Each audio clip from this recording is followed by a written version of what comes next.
Hello, this is Morgan Snyder, and... Hi, Morgan. Hey. Hi, Morgan. I'm with Craig McConnell and Alan Arnold in the studio here in Colorado, and it's good to be together with you guys again, both in the studio, but way better to be with the listeners than you guys. Always giving me crap. You're really doing good Hey, so far. thanks, man. Sometimes we jump into these podcasts with a real particular theme that we sense that we want to offer or chase after. But this morning, what we were sensing was just to go with what's current in our lives. What's God leading us into? What's surfacing? And where does he have us? So, Alan, I'm going to tee it up for you and ask you that question. Well, I had one of the best weeks of the whole year in this past week. And whose phone is that? That's not Craig's. He can't find it. Yeah, I have no idea where my phone is. Maybe that's it. Finally. Whoa, it's under the ashtray. I had a fantastic week last week. And the reason why is I got to pursue a dream with God in a very cool way. And I have been wanting to write a book for, years. And so have been thinking about it and jotting notes down and here and there spending a few minutes on it. But came to realize at this rate, this won't be done for another 30 years because I just can't focus my time. And my wife, Kelly, so amazing, the week before had said, you know what? Just go and write. Well, like, what do you mean? And she said, well, like, just find a place in Colorado. You're in one of the most beautiful places in the world. Go find a place, a cabin, home, and just take several days. Write this book, like just you and God. So that's what I did last week. It was amazing. I had 3+ days with literally just God and myself to play on this creative playground and start to finish. Got a first draft of this book that he's put on my heart. And, wow. Yeah. Well done, buddy. Yeah. And it was more than that. It was God fathering me in those times from start to finish. Like I was joking with Kelly when she said, well, go ahead and just, book a place. And I said, yeah, I will. I just wish I had like a rich uncle. She said, what do you mean by that? I said, well, I mean, like I wish I had somebody that said, hey, I've already taken care of all that. Like, here's your plane reservations. Here's the place. I've stocked the fridge with all the food. There's coffee. There's tequila. Go have fun. I want your uncle too, buddy. Sure. Sign me up. Well, that's the problem. I don't have the uncle. Yeah. And so I just booked my place, and it was fine. But then you were booked at the Blue Bonnet Motel, right? Yeah. How did you know? Well, it's a great place for writing books. And drinking tequila. Yeah. So 2 days before I left, I'm standing in a group of guys, and this guy comes up and he asked me, what's going on? And I just took the risk to be vulnerable and said, well, actually, in a few days, I'm going to do something really cool. I'm going to go write this book. And I told him the story, and he looked at me and he said, well, don't go to this place you've booked. I've got a home right near there. Just come. I'll stock the refrigerator.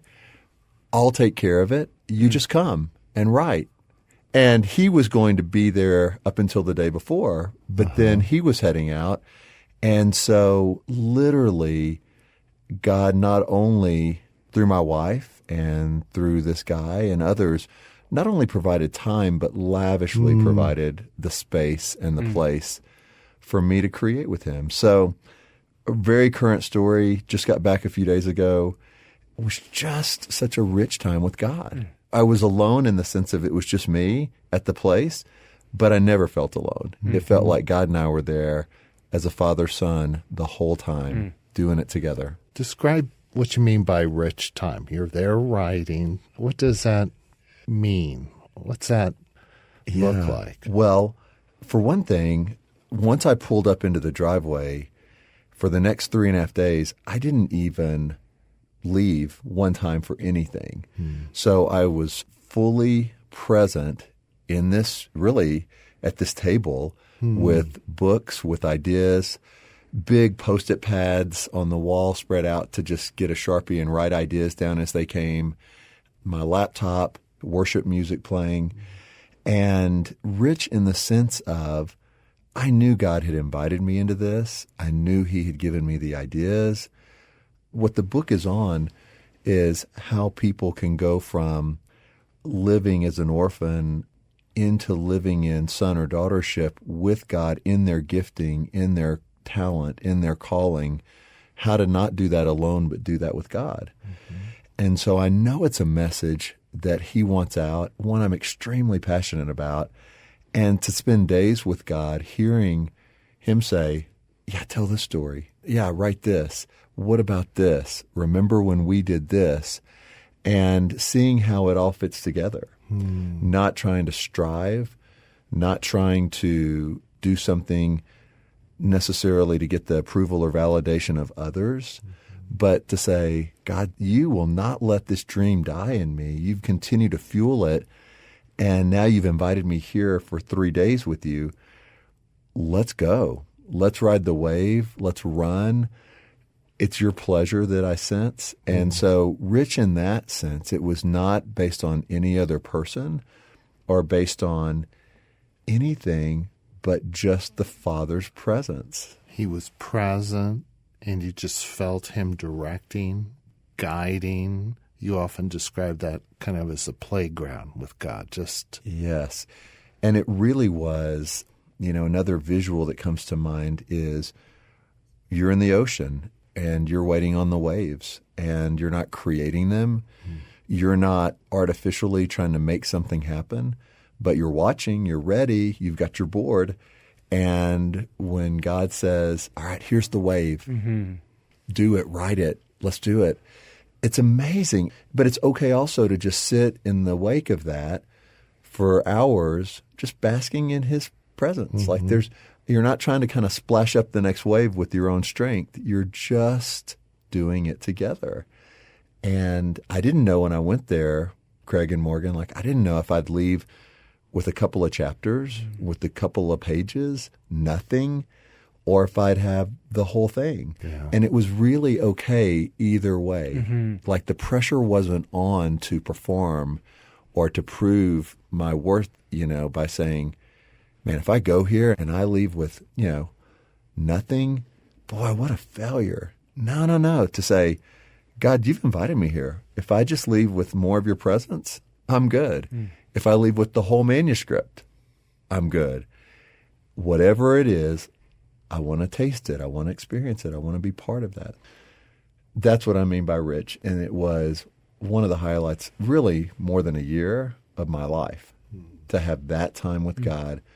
And for listeners, I think it doesn't have to be about writing. It doesn't have to be about any particular thing, but to take the passion that God's given you and the desires of your heart and set aside time and a place to experience that with God, to go deeper, whether it's an outdoor activity, whether it's a long-lost dream, but you and God doing it together in His presence, at His pace, at His invitation.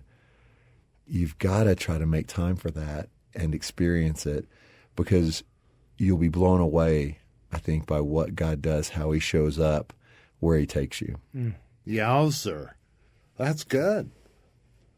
Alan, that is really rich. And as I'm listening to you, one of the places I go and just wondering is the category of opposition. Because while I've experienced that intimacy of sonship, of being with the Father on some epic adventure, I know that more often than not, there's this great opposition that has to be fought through. And so just putting myself again in the shoes of the listener, I wonder, in that story, was there opposition, or is there opposition in that storyline in your life? And just, can you highlight, if so, how you specifically contended with that and fought through? There was huge opposition, Morgan, and I'm glad you brought that up. There was huge opposition from the time that I agreed with my wife that I was going to book this place before the friend offered his place. But from the time we said, yes, we're going to make time and I'm going to do this, the immediate sense I had all over me was, you don't even have anything to say. Like, you're going to go to this place and stare at the wall because you do not have something to say, certainly not a book worth of anything to say. And so what a pathetic waste of time this is, of money. I got hit with, you're leaving your wife and kids for 3 days. You could be pouring into them. You could be there for them. You're going off somewhere. And the image I had was like imagine a painter who brought this, 4-foot canvas in his car, and he goes to this place and he brings the 4-foot canvas into the room with him, and he has all his paint, and he just stares at a blank canvas. And 4 days later, he's leaving with the same blank canvas.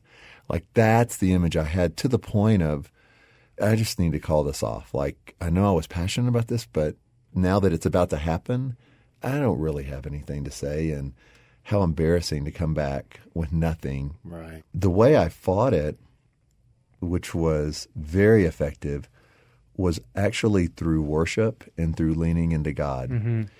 In other words, yes, I believe you resist the enemy and he flees. The way I resisted him, however, was through worship. It was not this extended conversation with him, the enemy. It was, God, as my Father, you've given me this message. You've given me this desire. And I'm going to so listen to your voice that anything the enemy's trying to say just fades into the background. And I'm going to lean into you. And God, if you bring me here and I do stare at the wall for 4 days, but we stare together, that's okay, because I'm going to do this as your son.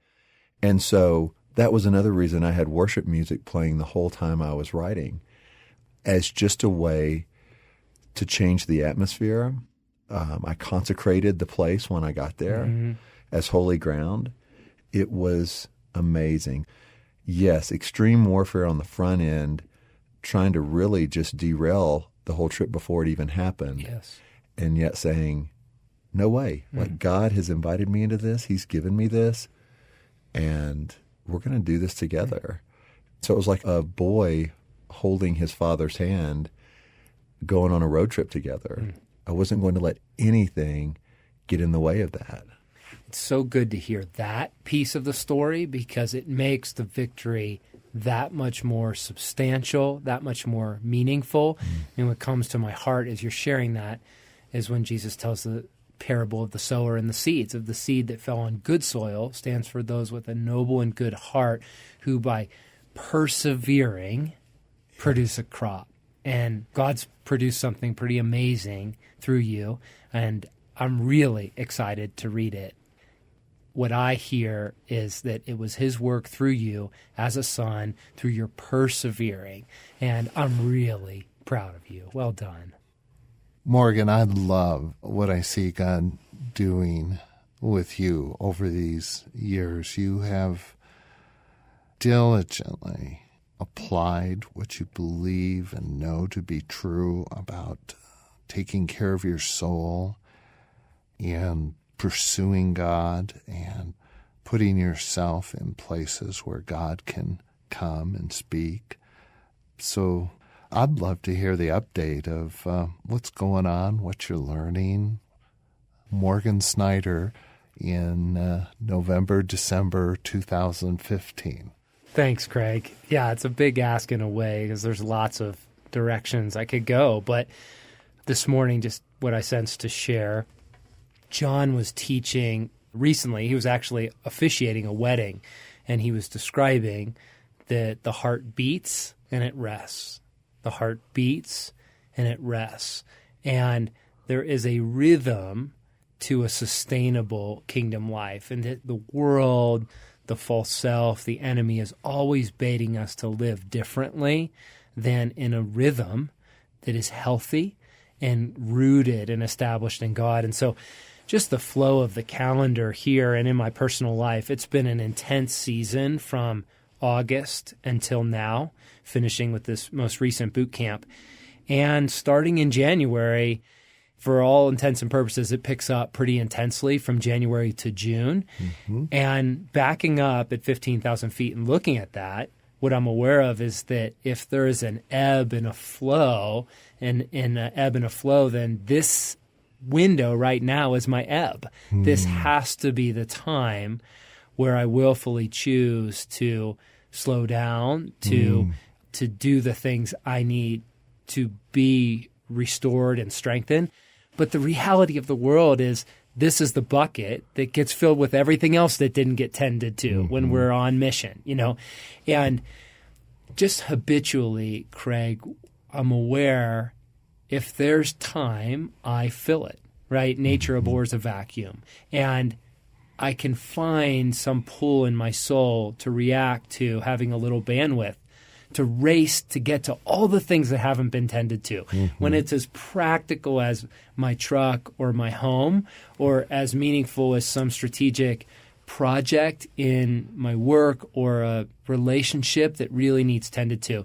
But those buckets fill so quick, and what I've found historically is that ebb disappears, and it goes from driving in the flow time to actually driving in what was intended to be more of a rest time. And so this summer I was in a similar window where there were so many temptations to simply just maximize and fill my time. But I felt like the Holy Spirit was giving this sentence of, if not now, then when? If not now, then when? And what I think he was after in me through that sentence was, given the propensity of my false self to driving intensity, to finding validation by coming through for people, an ebb never feels like an ebb. There's never a time that feels like, oh, this is the restful time.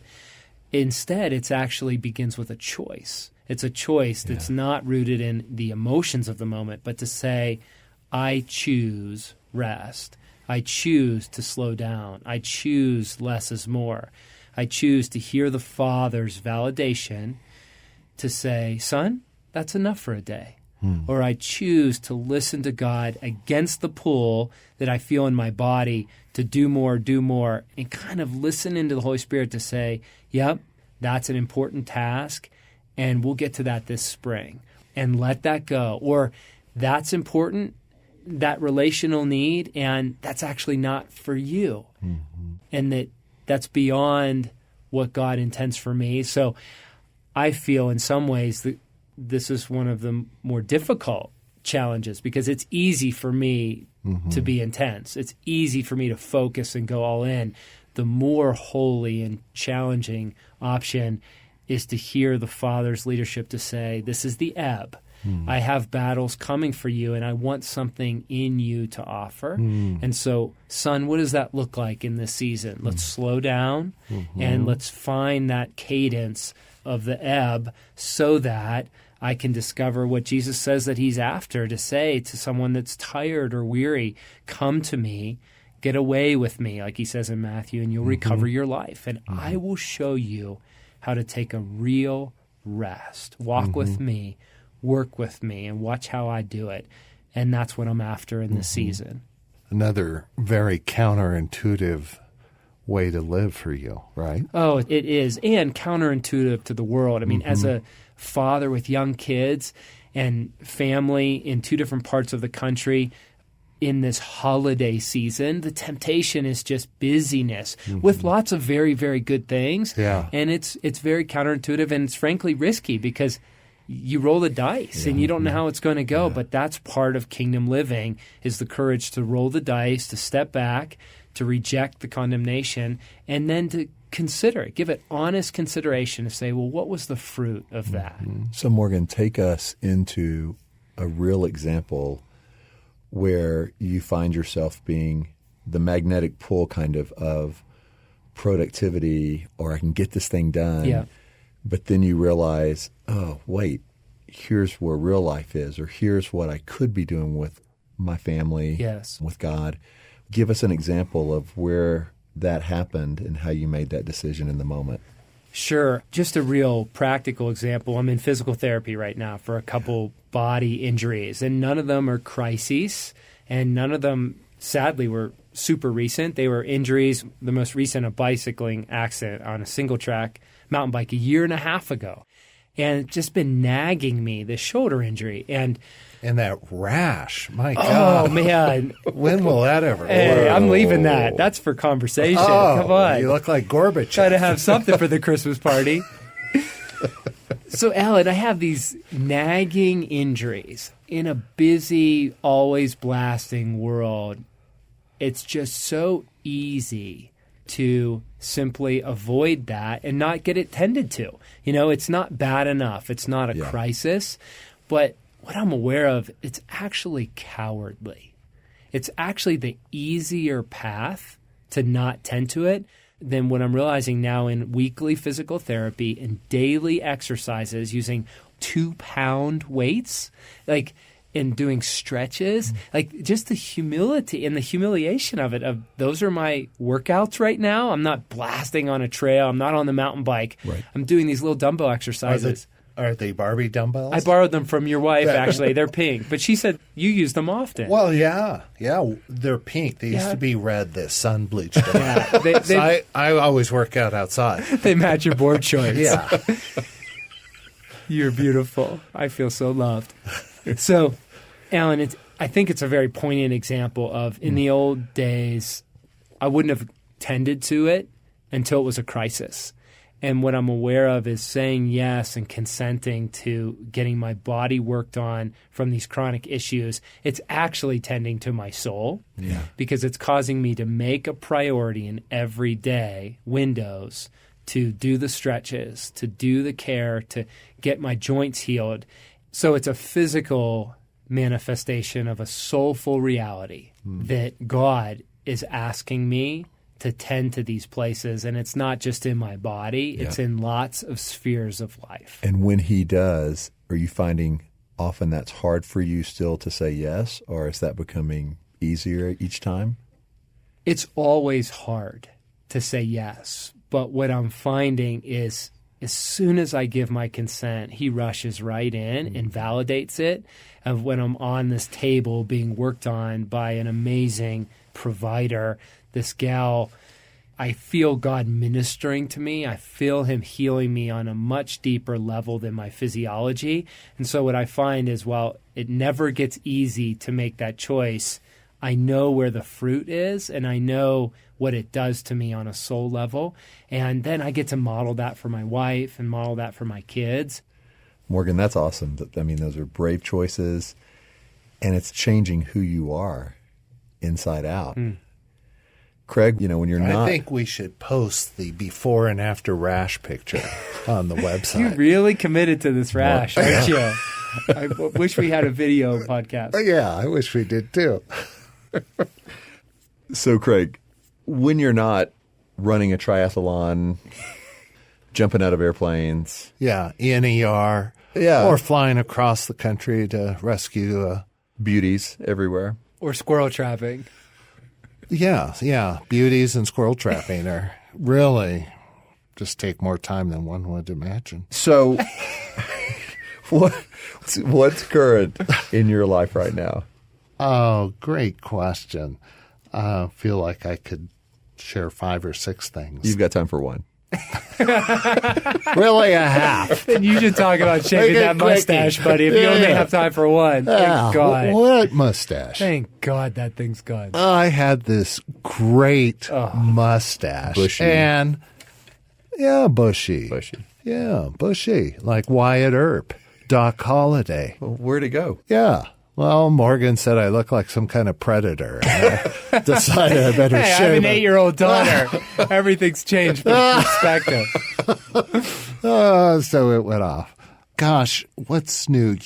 I'm seeing a counselor. The motivation to see the counselor began in January when I had my first panic attack, and my psychiatrist at MD Anderson said that I had post-traumatic stress syndrome from my cancer experiences and chemo. So there's a couple things that she's working on with me. And I don't know how this is going to go. I'm a little nervous sharing these with you because they're kind of cool, and I think you'll start laughing at me. One is that I'm a tall, beautiful flower. I am. Can you say more? Yeah, I'll say more. The counselor, it was interesting. She says, Craig, you've been through a lot. Not everyone is called to go on a journey that you've gone on. And I dismiss that quickly. I've always felt that we all go through an equal level of pain and suffering in life, and that my pain or suffering or hardships, though different in circumstance, are no different than anyone else. And she dismantled that and kind of pointed out how I was insulating myself from the pain and how hard those things were by making them common and everyday for everyone. So we begin to work through that. As we talked, one of the things she says, Craig, you stand a little taller than many. And, of course, shame and contempt dismiss that, too, because I don't believe that's true either. And the illustration was a field of tulips, and, you know, no one wants to be the tulip that stands above the rest. The beauty of a field of tulips is that they're all the same height, and you don't want to aspire to be taller than the crowd, the group. And if you happen to be taller, you need to be clipped down to the height that all the other tulips are at. And that kind of began us on this journey and discussion of what do I bring that is unique? What do I bring that is powerful? You know, you can probably hear in my voice, I feel awkward sharing this because it's new. I haven't gained a comfort level fully with it yet. Craig, if you put aside the contempt and you allow what God's bringing to you through your counselor to be true about who you truly are and what it is that you bring, how does it shift things for you? How does it cause you to see and therefore live differently? Yeah. What I'm getting from this counselor is, for some reason, the time is right in my heart and soul to hear in a way I haven't heard before that, no, you stand tall in what you bring. She asked me, what do I bring? And I said, I bring joy. And she says, that's nothing for you. She says, you could bring joy to people blindfolded, two hands tied behind your back, unconscious in a hospital bed. You do bring joy, but that's nothing. You bring something deeper and far more profound. And she started sharing how what I bring is the presence of God. That what she sees is a developing a gift and ability to bring God, whether it's through the humor, the compassion, the patience, the listening, that I bring God to people. And hearing that struck a note of, yes, to clarify what you bring distinguishes you from others, and it immediately removes or surfaces the agreements you've made that so-and-so is over here, I'm over here, I need to be like him, how do I get there? But when you begin to gain a little bit of clarity and confidence that, no, actually this is what I bring, and what I bring is really good, that person actually needs to move a little more in this direction.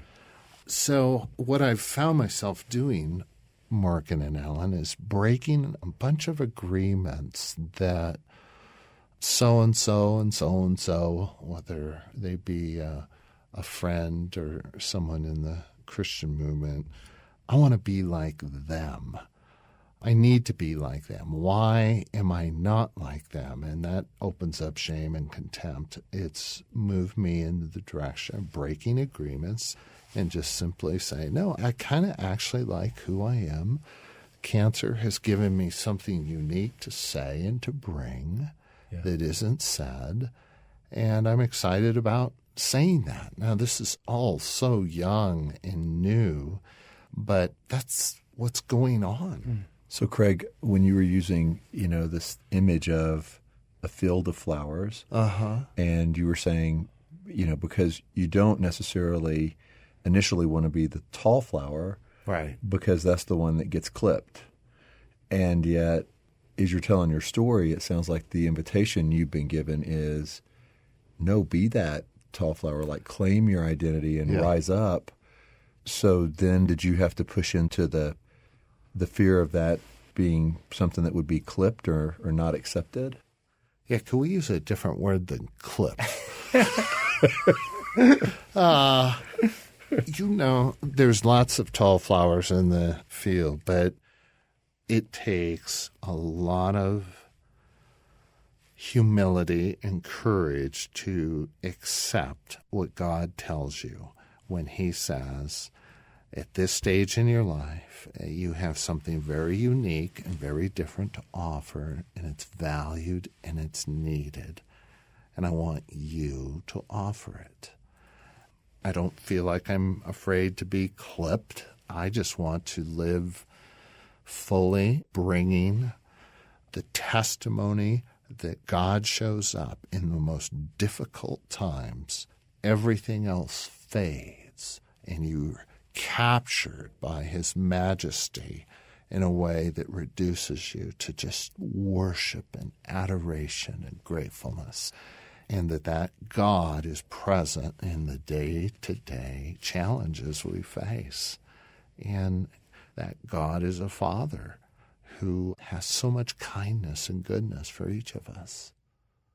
Well, I love that, and I love seeing, and I have seen that strength in you just even in the last few weeks. It feels like you have stepped into this truer version of yourself with more strength, yes, with humor, yes, with joy that you bring to others, but there's a real strength that is present now that is apparent, that when you walk into the room, it's joy, but it's also just you offering something that, you uniquely can bring and that we need as a team.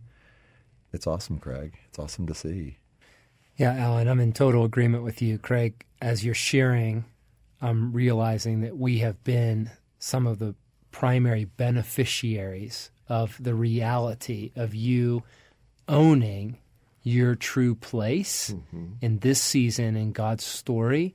Even in this past boot camp, there was times where I stood amazed, both in your public role, but even more in your more private, intimate role as a member of our team. Just amazed at what you bring, and where my heart goes as you're sharing is something Dallas Willard shared in Divine Conspiracy, and it's something that you're living out very beautifully. We were built to count as water is made to run downhill. We are placed in a specific context to count in ways no one else does. That is our destiny. So good. So good. Well, guys, thanks for sharing current stories, for just the transparency and the rawness of, I know a lot of this is new for all of us, what we're going through, and I love hearing what's going on in your world. Can I make an observation there? How many other fronts are there that we could talk about? Oh, man. I mean, we've each shared one. Right. I feel like we could probably each share 6 different areas of what's going on that's new and current. It's amazing. Yeah, it is. I think the invitation around this table, but for everyone listening, is be present to the rhythms of your heart and of your life, and don't let things go unobserved, because an unobserved life is a very shallow life.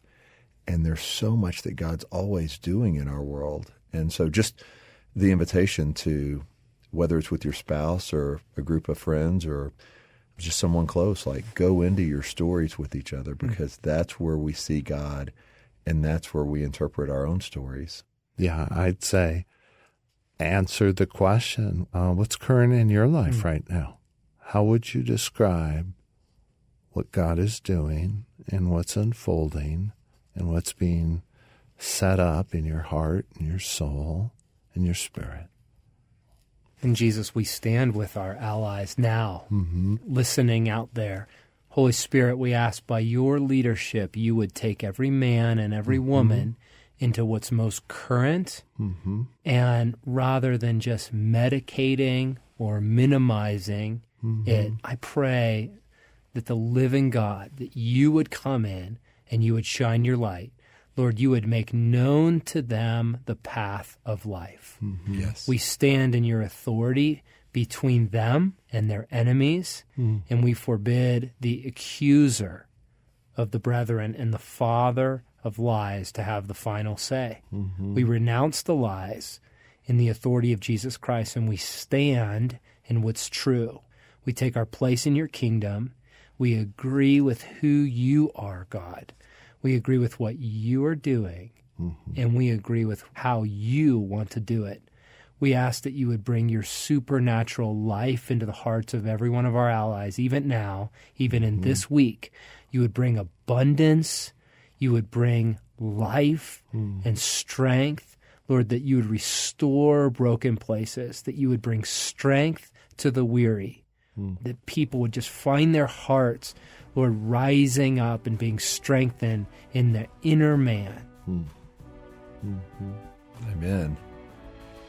And guys, next week, just wanted to mention to the listeners, we are in December and we will be going into a series of new Advent messages with John and Craig with you. So we invite you to come back, prepare your heart, and be ready to go into this season of joy, Christmas, but also oftentimes real opposition and challenges. We want to go through that with you, and we'll begin that journey next week. Till then, this is Craig, Morgan, and Alan, thanking you for the time. Go into your stories.